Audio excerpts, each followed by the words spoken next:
Okay, how's everybody doing this evening? My name is Kent.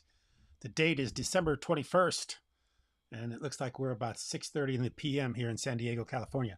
I wanted to wait to come on today. I usually come a little earlier, but I noticed Bitcoin's kind of been flirting with 44,000, and I wanted to see if it was going to start to run a little bit because I'm kind of starting to feel the market may take off because we went from the high 30s it broke right through 41, 42, 43, went right up to 44. And then it kind of took a little bit of a breather for a few days. It's been back around 42, maybe even 41. And now it looks like it's starting to run again. And like I put in the title, that when Bitcoin starts to really take off and you start to see some mega returns, it's intoxicating. It's like nothing you've ever seen before. When you see Bitcoin, and I experienced this in the last bull run when you own Bitcoin for about $5,000-$6,000, and it goes to $67,000 in less than a year. That is like that just puts you on a high that there just isn't any equal to. I mean, you just feel like you're on top of the world when you see gains like that. I can't even imagine what it'd be like a guy like Michael Saylor, who owns billions of dollars of Bitcoin, who literally can make $1 billion, $2 billion, $3 billion, $4 billion in a little bit of a run with Bitcoin. Bitcoin going from 44,000 to 50 to 60 to $70,000. That guy's going to make a few $1 billion. I mean, that's got to be exhilarating just for those kind of returns. And that's what happens with Bitcoins. And that's when it starts to really, that's when when they start talking about, mooning and all that other stuff, that's when you really start to feel the effects of how powerful this protocol is, how powerful the fact that there's only 21 million, how powerful the fact that there's no control, or it's decentralized and it's anywhere in the world that you can do this and mine Bitcoin. I mean, you start to really feel all the power behind Bitcoin when you start to see these exhilarating runs. And I think we're getting close to having one here very soon. So I got the comment box open. Hopefully somebody will jump in and we'll talk a little bit about this because I want to hear what everybody else has got to say.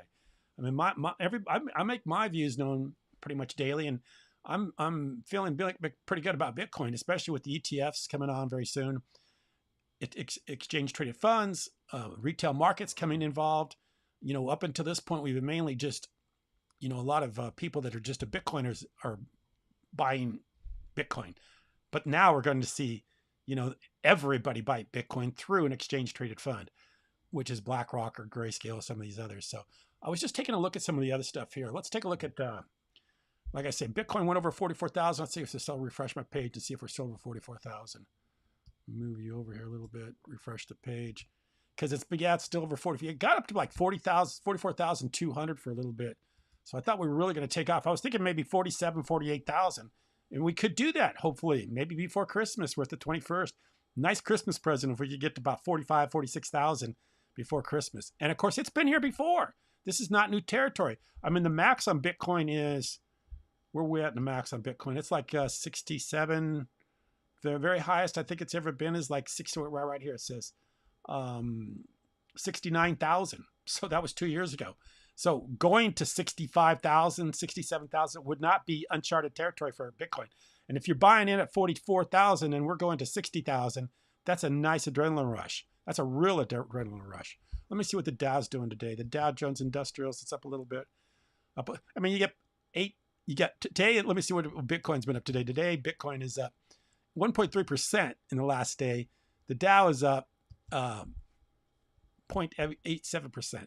So yeah, I mean, you can see that the extreme volatility. I mean, not only up but down sometimes, but when it goes up, it'll go up fast. And I'm starting to feel one of those uptrends coming in here pretty quickly. So let's see what gold's doing today. Gold's up slightly too. So everything's kind of going up right now. I think, this is kind of what's going on with the world today. Everybody that thinks we're going to recession, interest rates are going to drive us into a recession because, the economy's stalling out and stuff like that. That is not what's going to happen. What you're going to see happen is you're going to see prices going higher. And we've had inflation for the last 100 years since the Federal Reserve was established in 1913. They saw what happened with the Great Depression when prices actually went backwards and how that affects the economy. They're going to continue to make things go higher, because that's the only way the economy can operate.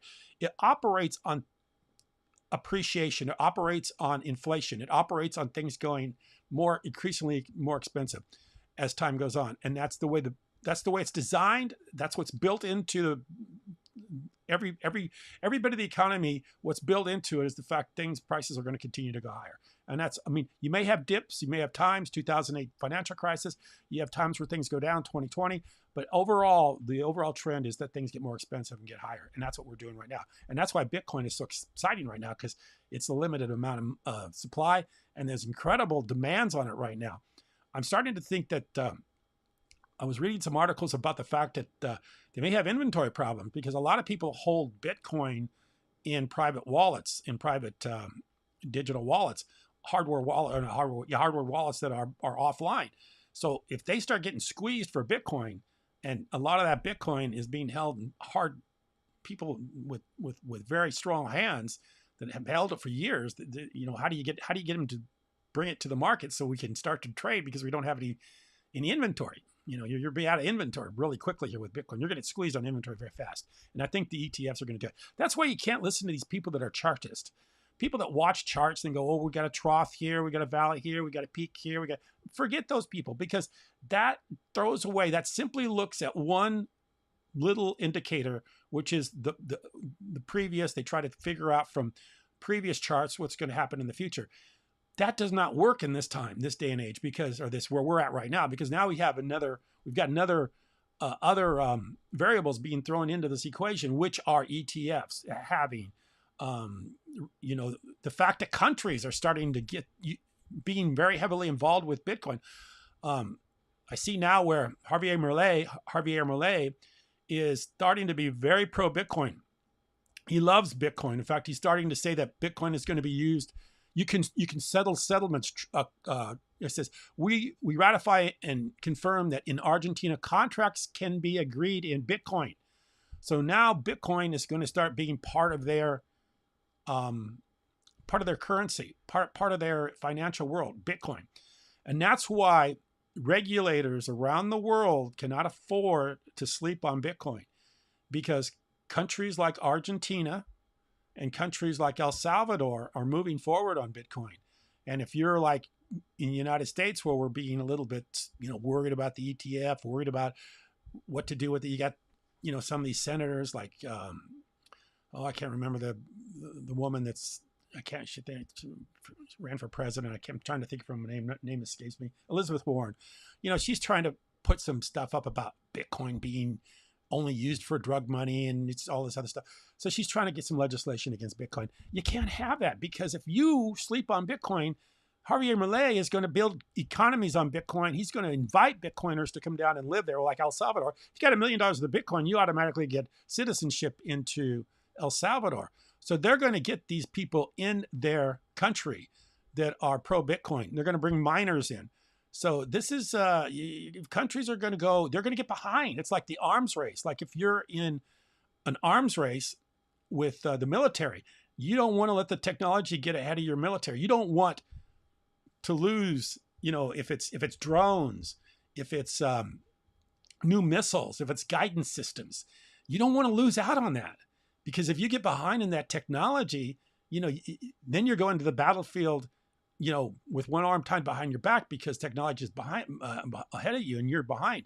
That's the way Bitcoin is. The countries that are adopting this and starting to integrate this into their financial structures, they're the countries that are going to grow, and they're the countries that are going to be able to take advantage of this and take advantage of the huge opportunity with Bitcoin. So you're going to see countries that are going to start adopting, and the ones that are going to adopt it, El Salvador being the first, making it their everyday ordinary currency. And I'd like to go down. I've never been to El Salvador, but I'd like to go down there and see how it's working. I mean, when you walk into a convenience store, how you transact Bitcoin, is there, you know, how they're doing it, how they're making it so it's so accessible and easy to use.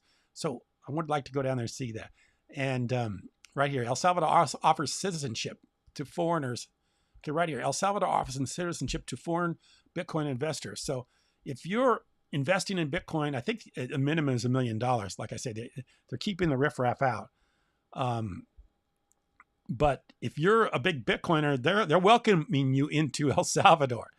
And I think that's probably not a bad idea. And it's going to certainly increase their Bitcoin exposure, and the people that are into Bitcoin are going to be the people that are going to be living in these kind of places. So this is where it's at. And hopefully our country, the country, United States of America, and the countries around the world will start to see this. You either get in Bitcoin or you don't get in Bitcoin. And if you don't get in Bitcoin, you're going to be at a severe disadvantage, both financially and technology wise, because Bitcoin's, obviously the easy way to transact. It's worldwide digital currency already in existence for the last, since 2009, 2008. So anyway, if I don't have any comments or anybody wants to give me their point of view or give me some idea what they want to say, I'm going to sign off pretty quick. Like I say, I was just waiting around till the end of the day to see where Bitcoin's at. It's still over 44,000. And I think we're in a, like you can see right here, it looks like we're a little bit ready to take off. If we take off, I think our next stop's going to be around 50,000, at least high 40s. I see a lot of people predicting maybe 47, 48. So I'm hoping that may happen here very soon, very, very soon in the next few days. I appreciate you watching. Thank you very much.